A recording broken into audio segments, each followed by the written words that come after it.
About a year ago, I decided it was about time I started chasing what I wanted, making video games. I had had brief stints with Unity, and I'd been programming my whole life, but I've never committed to making a full game. If there's one thing I know, it's that you never get what you want by waiting for it. So, I downloaded Unity, and I joined a game jam. A game jam restricts you to making a game within a certain amount of time, and I'm really comfortable working in crunches. It's when I get my best work done. I thought it'd be a great way to get the first project out the door. The game jam I joined was called 1-Bit Weekend. You were restricted to having 2 colors on the screen at once and designing a game around the theme Reflections. I came up with a clever little concept where the player has to reflect between 2 parts of one level. The core mechanic was simple enough that I was able to get a few levels done before the first night was over. After submission, the feedback was great. I was getting awesome reviews from friends and other participants. I got 5th place in fun and 12th place overall. Once I had that little taste of success, that was all I needed to know this is what I wanted to do. I went on to create 8 full playable games within the next year. Is what you think I'd do. In reality, I'd struggle to finish any project I started. I'd have an idea that just had so much potential in my eyes, but I'd either find out, hey, this isn't as fun as I thought it would be halfway through development, I'd see huge fundamental issues in the game's design, or I'd just simply burn myself out. My past project, Boom Dudes, is a prime example of that. I was stuck in what's called the prototyping phase. Always making something that's, kinda cool, I see it, but never actually finishing it to completion. Throughout all these failures, I'd think Obverse was something special. I really need to go back to it. Eventually, I was fed up with the fact that the only game I had finished was a buggy mess that I had made within my first few weeks of learning development.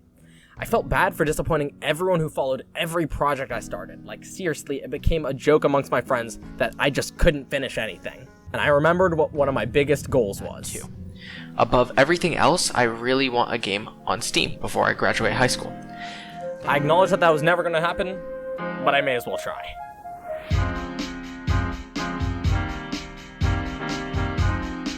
The first thing I needed to address was burnout. Those 5-hour sit-down sessions were not going to work for me. I loved the quick progress, but it led to a dread of the process. 1 hour. 1 hour a day. No matter what, I will always put 1 hour of work into Obverse every single day, but never more to avoid burnout. Once I ingrained that into my head, I was ready to get started. I took the easiest way out with Obverse's original movement. You move at a fixed max speed, and you jump to a fixed height, and you can only jump when you're grounded. I didn't know there was much more else you could do with platformer movement, and then I played Celeste, Super Meat Boy, and Shovel Knight. I didn't finish any of those games, but they were really cool. I went back and played Obverse, and a few things were missing. First and foremost was controllable jump height. The second you jump in original Obverse, you give up all control vertically. Short hops add an insane amount of control and depth that you don't notice until they're gone.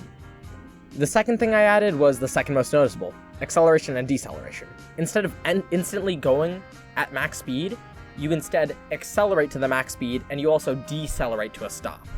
If you're not grounded, a multiplier is applied to lower your deceleration and acceleration to make your movement feel a little bit more floaty. The last couple of things I added in are invisible changes that make some of the biggest differences. Buffer jumping and coyote jumping. Have you ever tried bunny hopping in a game only to get messed up because of an early input? Buffer jumping allows you to input a jump command a frame or two too early and still have the jump fire off. It's in almost every game you play, and it flies completely under the radar. Coyote jumping is also pretty straightforward. After flying off a ledge, the player has a few frames where they can still jump. This just avoids that frustrating meaning to jump right at the edge, but missing it and falling to their death feeling. With the addition of all these developer controls on player movement, I went from having 2 variables, one for movement speed, one for jump velocity, to having 4 movement velocity and acceleration variables, 5 based around jumping and jump physics, 1 for jump buffers, 1 for coyote jumping, and 1 for how quickly you flip around. That means 12 total. With all these little numbers I can tweak, I have full control over how the movement feels. The difference in feel is absurdly jarring. Mix that in with a little squash and stretch animation, and you got a great feeling platformer. Speaking of animation, let's talk about why this turned into this. The aspect of development that I enjoy most is programming. I'm a programmer at heart, and it really shows with where I put my priorities. Though I love drawing and art, it just isn't a part of the development process that I look forward to. Seeing something you designed, drew, and exported in motion is amazing, don't get me wrong, but the amount I have to sink into each and every frame is wild. Instead of pushing a low-bit pixel art retro feel, I want to push a modern, slick, and sleek one. An addition that really feeds into that and just looks great is With the power of URP and its 2D renderer, I can implement real-time lights that affect the environment around them. The addition of lights allow me to control the mood of a level, add a dynamic touch to an otherwise static scene, or hint to the player where they need to go. They can become a bit of a level design tool in a way. Speaking of level design, I've been having a friend. Alright, so basically, my main man and commander-in-chief, Ridha Gravity Fizz Chowdhury, gamer extraordinaire, sucks at level design. So he comes to me begging on his knees for my help. I'm a good guy. So naturally, I graciously lend him my assistance. He asked me to do this segment in the devlog for level design. So, to make the game easy and approachable, even to someone who doesn't play games, I split the game into segments where I'd introduce some new hazard or mechanic. And then, when I start working on each segment, I'll initially make a difficult level. I'll make a mastery level, basically. And in this level, it's basically showing everything I want the player to be able to perform with this mechanic, be it spikes or whatnot. I'll then go in and analyze each thing I'm trying to get the player to do here and make respective levels for each of those tasks so the player can learn all of them before combining them all together for this level.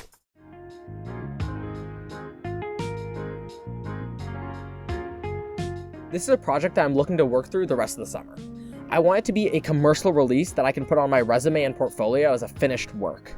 It's unrealistic for me to do this without planning a bit. Here's a basic roadmap of where I want the game to be. By the end of July, I want to have a few different difficulty options. I really want the game to be accessible to the most experienced platformer player while still being playable to an absolute rookie like my mom. I definitely want some music, just some ambient music playing in the background that doesn't distract. Sound effects. I definitely need some sound effects in because they add a ton to the game feel, and in my opinion, they really take away from the current state of the game by not being there. By the end of August, I want to have a start on a mobile build. The mobile market is one I definitely want to crack into. It makes the game accessible to a ton more people, and it opens the door to a lot of monetization possibilities.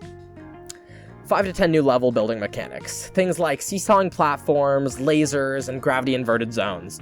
Just things that allow me to create more variance to the game and keep things interesting as the player progresses through it.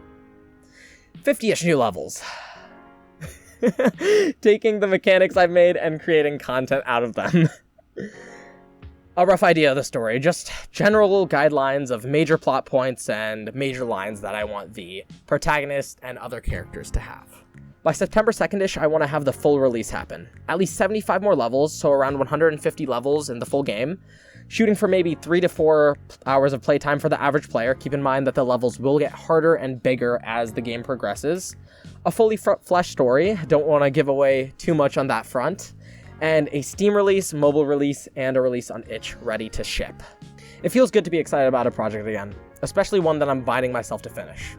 That just about wraps up this devlog, so I'll see you guys next time. I'm editing it, so I'll decide. I'll go to your house again.